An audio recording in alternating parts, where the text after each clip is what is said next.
guys, it's AJ, your favorite lesbian commentary YouTuber, and today, I'm a journalist. I recently did a video with somebody named Blaze Sparta, who is a former friend and associate of Toya slash Oracle. They used to be in community with him and were able to give some really good insight. I hope you guys are able to enjoy the interview. I was really nervous, and my camera quality is not the best because I'm using a webcam, so hopefully you can look past how awkward I'm being and enjoy the interview. I mean, it's very insightful. We find out Toya's kind of a liar. But before I show you the interview, I'll give a quick shout out to my patrons over on Patreon. So that's Lizzie, for the guy, Shanice, Adam, Iron, Emily, Arbigo, Dinner South, Sandra, Karen, Raccoon, S. Kelly, Catherine, Adrian, Osis, YouTuber, Hayden, Lost Ross, Jalen, Cornflower, and Glenn. Thank you so much for your guys' support. Here we go. Hi, nice to meet you. Meet you too. You look lovely. What are you? Can you hear me? Well, first, how was your day?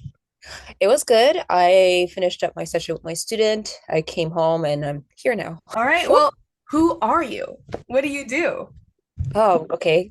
Big question. Hi, guys. I'm Blaze Sparta. I'm a multidisciplinary artist, a tarot reader. I am a part of a Indo-Caribbean gender justice organization called Jahaji Sisters or Jahajis. And we work with folks who are currently disenfranchised, folks who are in community experiencing domestic abuse. And I do a lot of other things. On the side, I'm a teacher and I'm also a resource mobilizer. So I support folks getting funding for their art projects. Okay, perfect. So you're into like the nonprofit world? Yes. That's very cool. And so through that world, is that how you met Toya? Actually, no. When I Oh. met Toya, I was actually doing a art project. I had just come out of my own like very destabilizing relationship. I wanted to embrace my queer community and also my artistry. I wanted to be a professional makeup artist. I wanted to work with faces who are not just femmes and make makeup be like an expression form rather than something that was gendered. And I put out a modeling call on, I want to say Facebook and Instagram a couple of years ago. And I said, hey, if you're a queer in the community, I'm doing a queer makeup project. If you're interested, sign up. And Toya was one of them. I think I share with you some of the photos from that Yeah. shoot, and it was a very, very hectic day. I didn't really know what I was doing. I was trying to get into my workflow of just being a creative again, or just being a creative in general.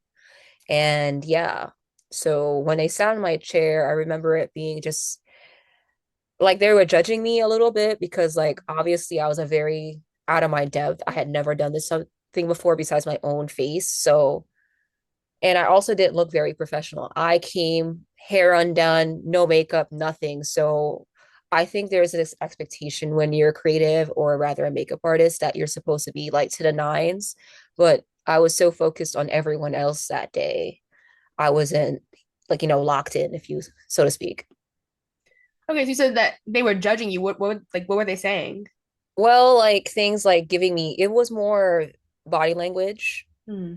So I was doing makeup with other people and they would be over my shoulders, like, maybe you should do that. Maybe you should do this. When it was my turn, Okay. um, maybe you should do this thing.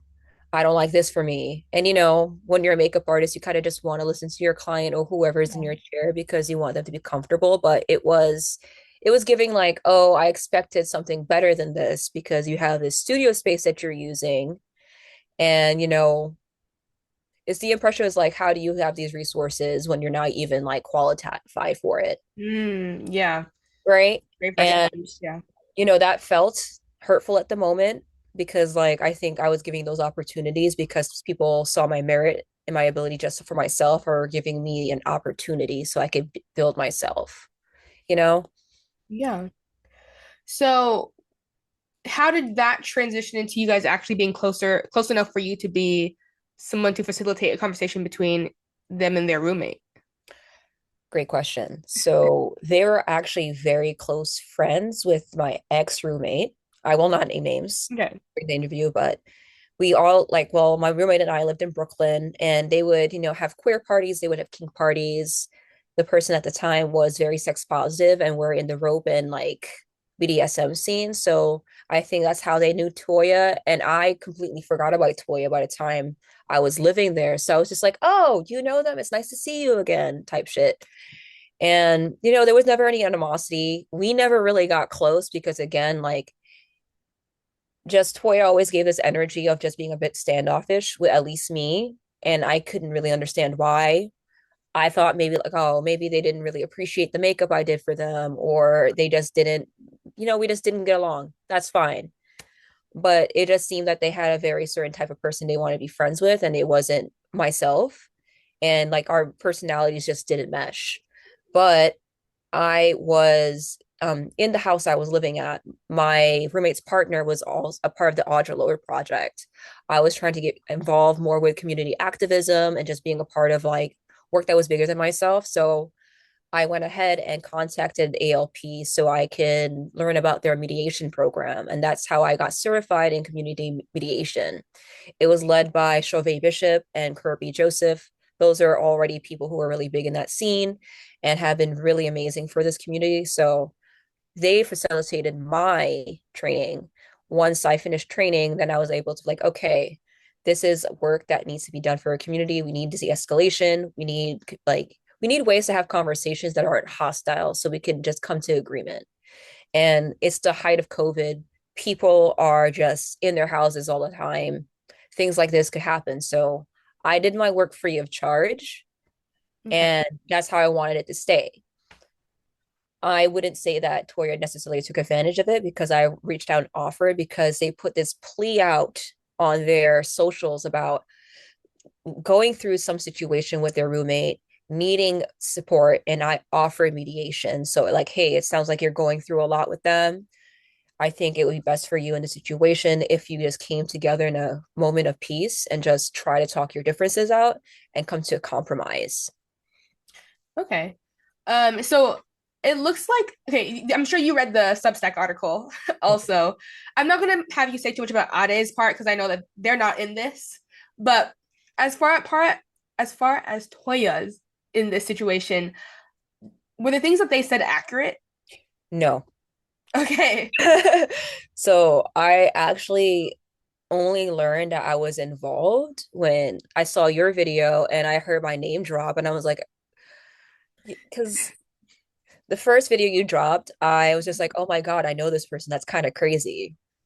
And then, I was kind of perusing and just following it from there. And then one of your videos, I was mentioned, I was like, oh no, because I take my work very seriously. And to have me be a part of or attached to allegations that were completely unfounded made me look back at that time that I did the mediation and realize that that was just triangulation. So when I did the mediation, I did not have any background on Ade. I did not speak to them before. And honestly, it was a slip up on my end because I should have reached out to Ade as well and get their perspective before the mediation. Mm. So I took Toya at face value because that's someone that was in my house. That was a friend of mine at the time, at least my friend's friend. So I wanted to give them the benefit of doubt because they're saying they're going through harm. They're saying they're being abused. They're saying that they're going through ableist abuse specifically. So I wanted to support them and, at least come get some sort of mediation out there. The accusations of them throwing things, going through their holistic and spiritual supplies, none of that happened during the call. During the call, it was just Toya saying their side, me allowing Ade to share their side, and then expressing or translating on Toya's behalf certain things that they were struggling with because Toya has a tendency to say things with exactness and accusatorily. And that could be very inflammatory to someone receiving them, especially, when things are a little bit stretched for truth, you know? Yeah. And I just remember Ade just becoming increasingly more frustrated because, in retrospect, I could sense that they've had these conversations a lot. And when you have conversations with people who have narcissistic tendencies, they have a way of consistently repeating the same thing slightly differently to wear you out. Mm.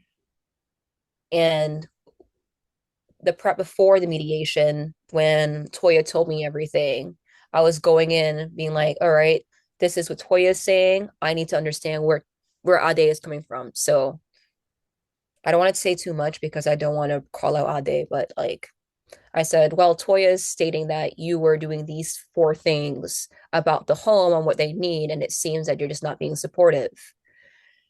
And Ade became frustrated and mentioned all the things that they're doing to be supportive, but also where their concerns lie and why they're so frustrated.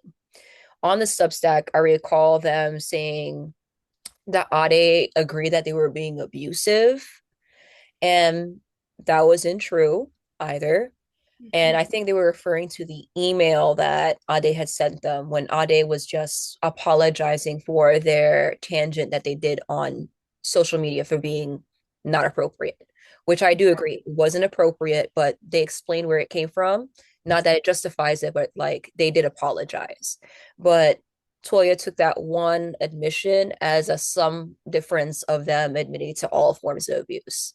And I'm not going to sit here and say like what happened after the call, but at least during the call, what they're accusing Ade of did not happen. We had a conversation. Toya made their demands, made their hurts say out loud, and Ade became visibly upset and hurt and more frustrated and got really angry. And it wasn't the angry, like, oh, I got accused of something. Now I'm going to start accusing you of something. It was the anger of being exhausted, but going through the same exact rituals over and over again. And like I said before, it was triangulation. Mm-hmm. So Toya was wearing them down. What I'm hearing was Literally. antagonizing and wearing them down. Right. That's very Saying they're interesting. ableist, saying that they're not being supportive of Mm. their disability. At the time, I didn't know Toya was lying about their mom being rich, them being rich in general, having Mhm. funds from their family. I didn't know that Toya was using me to triangulate. So Toya does have money from their family. Like in that time period, they were receiving funds from their mother. Do you know how much? No, like Toya and I never really talked about stuff like that. Hmm. I would just consistently see them put out posts needing money, and I would reshare those posts because, again, I'm in community work. So if Hmm. there is a GoFundMe, I'm going to forward it to the GoFundMe and also to my network that I know could fund it. But Toya's parents have money. They're like, I think their mother is a doctor or something like that. And they also had like a house that they bought them. So that's very interesting. So people have said before that they have an LLC. Somebody sent me a DM that Toya has an LLC connected to a house in New York or like a building in New York. So did they own a house in New York? Their mother had bought them and their sister a home. And from what I can recall, Toya wasn't paying their part of the mortgage. So the house was Mm. surrendered to the sister and they were homeless again. And this is when the admissions or the accusations of their mom being abusive, their whole family being abusive, them saying these awful things about their sibling and their sibling's kid. Okay. So were you ever in Toya's actual apartment? Like with I didn't know. Okay, because people had a lot of questions about the state of the apartment because I know they were talking about how they clean so much and all they do is homework. But if you weren't there, I wasn't physically in the home. mm, I listened to Ade though, and Ade did tell me a lot about what was happening in the home, talking about the cat feces, how mm-hmm. they were not cleaning the cat litter, that they were just using their disability to get out of doing more work in the home. And when I'm telling you, hey, I need this to be clean, you're triggering me with this mess because Ade was going through, I don't want to talk about Ade's Yeah. stuff. Ade has trauma around that. So Mm-hmm. during mediation, we were talking about like when you do X thing, Toya, Ade feels triggered and not listened to because this is triggering their own abuse from their life. We have two people whose demons here just don't agree with each other or they just don't mesh up. That's really the some part of it. Somebody had asked how their interpersonal skills are. Like, so does it seem like they're not good at having community with others? Well, I was actually talking to a mutual friend about this, but they've known of Toya for a very long time. They used to be friends with the same roommate I live with in Brooklyn, and they told me that they've just been causing mayhem for the last 10 years. Oh, They've had many transitions, so to speak. They are consistently changing their identity or rather more so that's the name. So before I was hearing them as Toya, I was hearing another name and another name before that. So the pattern just seems that every time there is this catastrophic explosion. They just reinvent themselves and go forward from there. Okay. And I know during our text exchange, you had mentioned how the situation with Ade seemed like a catalyst for like them going off the deep end. Can you go further into that? Oh yeah. After they moved out with Ade, I lost contact with them completely. And I noticed they were just being a lot more, what's the word I'm looking for? A lot more removed from me. Like we weren't the best of friends, but we are at least community members that we would just, haha, kiki sometimes. But again, there's this element of judgment there. Like Toya has the master say of what makes something queer, what makes something black. And then their obvious their obvious need to compartmentalize their identity as the most traumatized, the most oppressed, without giving way to other people who face a lot of systemic disadvantages. Mhm. Toya is an American citizen. And one thing that we talked about before was this like me struggling to live in this country as someone who is an immigrant, having to adapt to American culture and like not feeling seen or welcomed by the community because I'm so diametrically opposed with American culture when I got here. But there is no space for that for Toya. Toya just wants their whole thing to just be where they're the victim and they're like the proverbial martyr of whatever's Mm. going on. So when you ask about how their interpersonal skills is they're very selfish. And that They makes sense. expect community to help them, to come forward to them. But anytime I had a GoFundMe or need a support, Toya, I would send it directly to Toya and Toya would watch it and wouldn't repost that. That makes a lot of sense, honestly, based on what I know about them.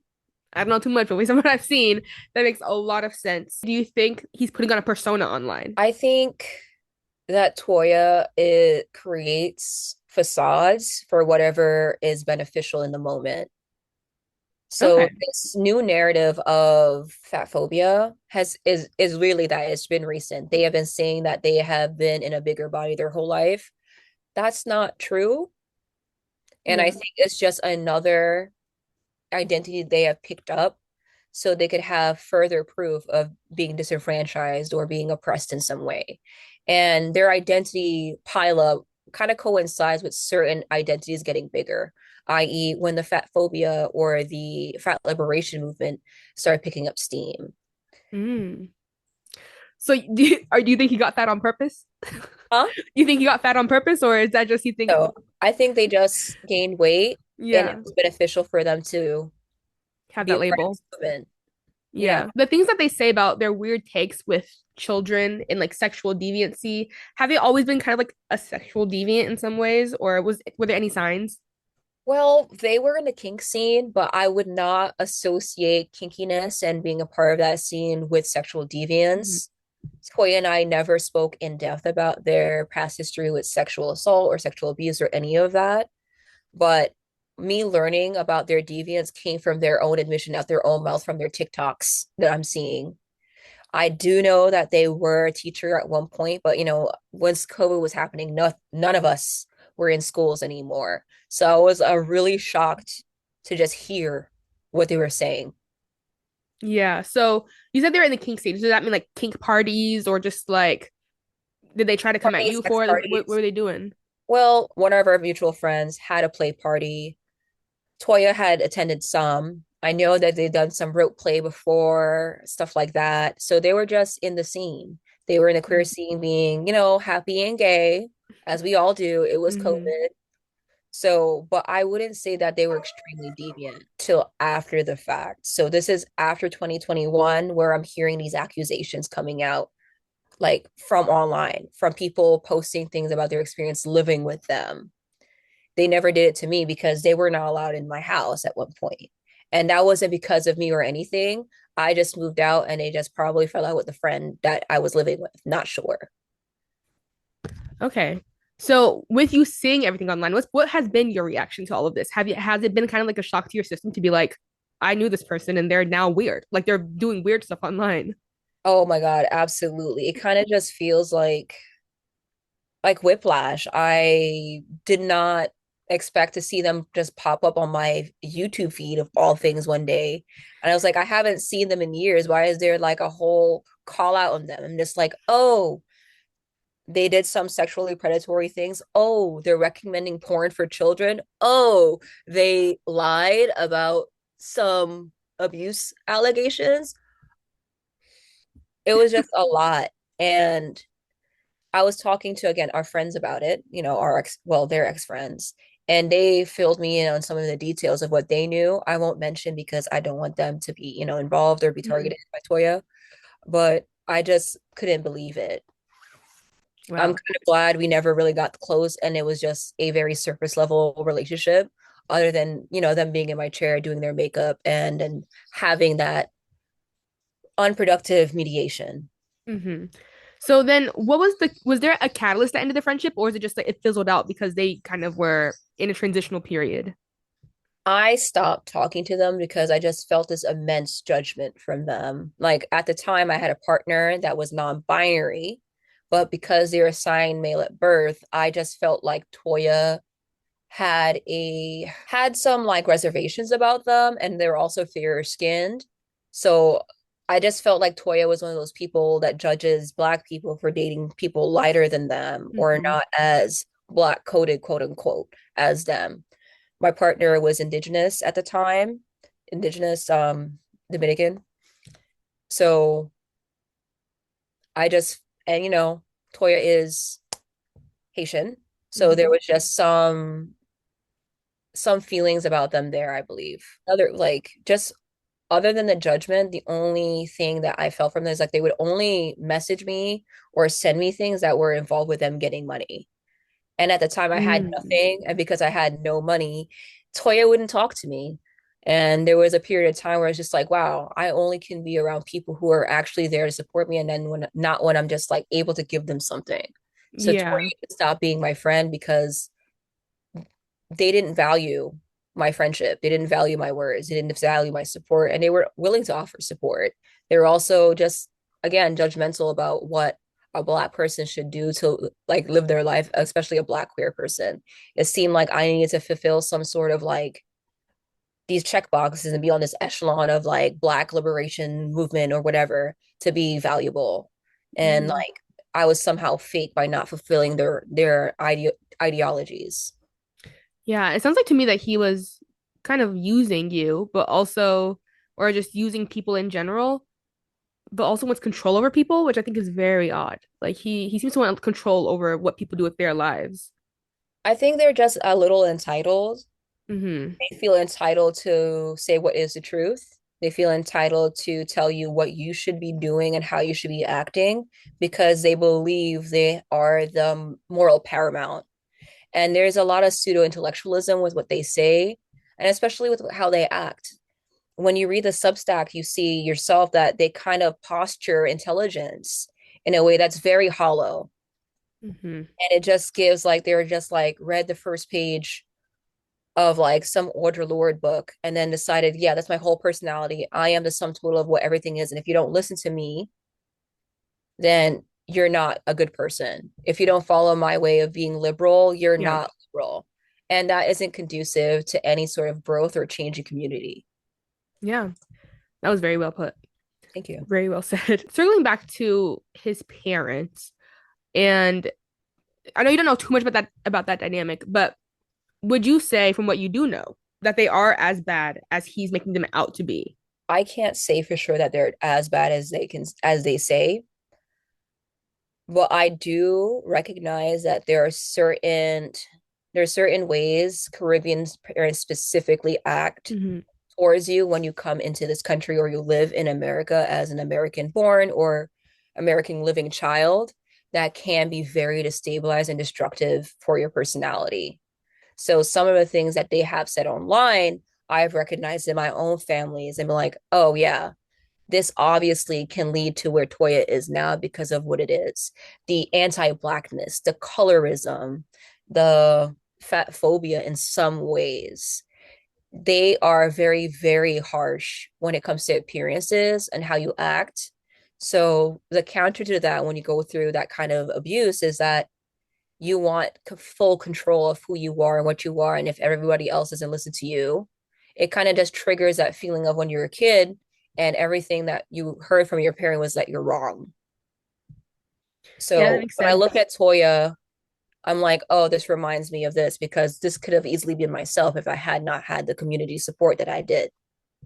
Yeah, I often find myself feeling that way too. When I first learned about them, my mom's Nigerian, and I was like, oh, I do relate to a lot of what they're going through, but also I would never think that kids should watch porn. But yeah, that's one That of the things. It's hard to. specifically is something that has always, that's the most upsetting thing about this. I Yes, think absolutely. that they're trying to get over their own trauma around sex and sexuality by Mhm. imposing it as normal when it is absolutely not. Yeah, you answered this kind of earlier, but they said, would you consider him as pseudo intellectual, or is he as cerebral as he portrays himself? I think it is a facade. I think that Hmm. they do this to give themselves a sense of authority, and that's why they misappropriated my own authorities. Toya never reached out to me and said, "Hey, I'm writing to Substack," or even like, "Hey, Blaze, a lot's been going on. I'm so sorry for my distance, but I remember you doing this mediation for me a couple years ago. Are you okay with me talking about it in the Substack?" Of course they didn't, because I would have given an actual thing of what happened. I would have offered to say my own opinions and my own statements there. And I think they just went above me because they knew I would tell the truth. Yeah, and here you are, Yeah. telling it. Period. Why does Toya only seem to care about his own victimization when he victimizes others? And why would he never wear a shirt? Well, did he used to wear shirts back then? I don't know. They did. They did. Okay. So this whole era of them being shirtless is really new to me.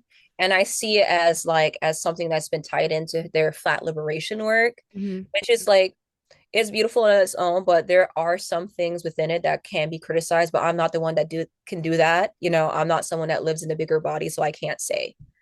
But I think this ties back into their interest and their want to lead in the fat liberation movement.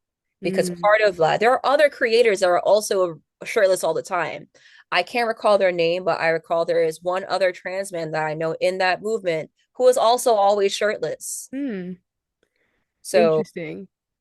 I hesitate to say copying, but just like Yeah. mirroring these other people in movements so they could just have more like visibility. Hmm. And Yeah, it, you think he's doing, I think he might be doing things like controversial on purpose to yes, get seen. attention. Yeah. I mean, that's what it all leads down to. He just wants the attention. So, for the first part of that question, like, why do you think it is he cares only about his own victimhood? I think this is again just holdover from his own childhood. They are like the black sheep of their family, so Hmm. to speak. There are instances where they have talked in the past or in groups where they talk about how their interactions were with their sister and their mother, and it was like they're the least favorite child. They were unheard, they were unseen. So what you get with people who don't like do the internal work to acknowledge that they are worthy for themselves, that they don't need external validation, is that they start threatening and demanding validation. It's a tantrum. Hmm. If you look at how Toya acts, it is a lot like a toddler reacting to not getting picked up, You ate with you that. know? Yeah. Yeah. You ate with that. Thank you. Is there anything that you'd consider a positive trait or an admirable trait that Toya has, aside from him, aside from all the bad stuff he has done? I do think Toya, for their credit, can be a magnificent orator. They have a very good speaking voice. They are a lot more intelligent than they appear, but I believe they use that intelligence in ways that are extractive, that can be exploitative, that can be reductive to how brilliant they really are, and that because of their narcissistic tendencies, they want to flaunt and be seen as a position of authority of the most intelligent person in the room, and that vegetates their brilliance. So you can't as an intellectual believe you're the most quantitate intelligence because that limits how smart you can get. And Yeah. unfortunately, they want to quantify intelligence and make Hmm. them the sum total of brilliance. So when someone with actual capabilities of using actual like debative language or just knowing how to read better, knowing how to get words together, you start looking like a moron, you know? Yeah. This is one of the last questions on here. People want to know, how Mhm. does he smell? You know, when we met, I didn't smell anything. They even seemed Okay. like a person that didn't like to wear like scents or like deodorants, but Mm-hmm. I can't say they smelled bad. You know, they were like oniony, if you will. They just smelled like, skin. Okay. Skin, but they wouldn't wear deodorants or anything like that. Like they weren't into smelling good. They were into wearing like fragrances. I think they had just very sensitive skin. So Okay. like things like that would just agitate or inflame their skin. So they were just not a person that was wearing it. At least when I did their makeup, they didn't want me to use scented products on them because of that. Is there any other stories or any other instances in your head that you feel like you want to talk about or you want to get your piece out there? Not about Toya. I think Okay. my experience with them was gratefully very limited. Mm-hmm. I really just came on here to just clear my professional name because I did not Yeah. appreciate them like misappropriating my titles. My only work with AJTalksAlotbusiness project was them training me, and I had never been a part of that community specifically. I was never on staff or anything like that. I Yeah. had support with canvassing here and there, but I just think it is deeply detrimental to the work that what we do Mm-hmm. to create stories and then have professionals be a part of it so you could see more I don't know the word, but just seem more like accurate, seem more Mm-hmm. believable. That's not fair. And I don't think it is fair to the people you're accusing. Yeah. Absolutely. Are there any works that you're working on right now or anything that you want to talk about that you're passionate about, like any projects you want to promote or anything? Oh, well, thank you for asking. So, my collective, Dreamseek Collective, and I are currently working on our first tarot deck. We've been shooting, and Ooh. I've been doing the makeup, and we all do collectively the styling for the project. So, if anyone is interested and in New York City, we still need a lot of people to shoot cards with. So, you have to just be queer, person of color to be a part of it, and willing to come to Brooklyn so we can beat your face and dress you. And I think I could just give you the info afterwards. Yeah. And other than that, there are a few projects that I'm planning for next year, both in farming and also doing my own gender justice work with Jahajis. So Mm. support your local community, guys, support gender justice spaces. Jahajis is an amazing space that I would go ahead and try to support, as well as Drum. They're both in Queens. If you or anyone you know is going through domestic violence, Jahajis can help you with that, and they can always come to me. Wow, that's amazing. I really admire that you're like all about doing community work. I think that's really cool. Thank you. Community is why I'm here and capable of doing. Yeah. Wow. Okay, well, it was really nice being able to talk to you. I really appreciate you taking out the time out of your day to just talk to little old me. That I really Oh, appreciate that. sweetheart, you're going to be bigger than you think. You're amazing. You're Thank you. bubbly. You're light. Thank you for giving me the time of day yourself and for helping put my story out there. Yeah, of course. Oh my gosh. Okay, this was really fun. Our Zoom link is going to expire in like 5 minutes, so I'm gonna let you get back with your day. Yeah, thank you so much. You're welcome, AJ. Thank you. Yeah, Bye. bye. Thank you guys so much for watching. And again, thank you to Blaze Sparta for letting me interview them. They were so great and gorgeous and insightful, so thank you. Again, if you want to check out any of their social media, it's all right here. Everything they're doing is right here. Check it out. Another thank you to my patrons over on Patreon. If you also would like to support me on Patreon, it's patreon.com/AJTalksAlot. My Instagram is at AJTalksAlot. Make sure to follow it there, please. Because, I be like talking about shit and stuff on there, and And make sure to subscribe, or next time I will interview you. But this time about how you're the mayor of the Poo Poo Pee Pee convention. So, I don't know if you want that, so you better subscribe. And make sure to hype the video. You ever give yourself the ick? Bye.